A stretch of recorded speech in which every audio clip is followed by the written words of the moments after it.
నీ మౌనము చెబుతోంది నన్నే కావాలంటూ,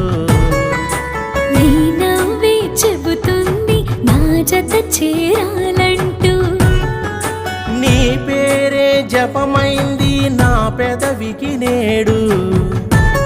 నా తనువంతా నిండావు నా మనసును చూడు. సింగిలోన చుక్కలనే నేలదించనా, తారమల్లె హల్లి నీకు మెడలు వేయనా, రాగాల పల్లకిలో ఊరేగుతూ అను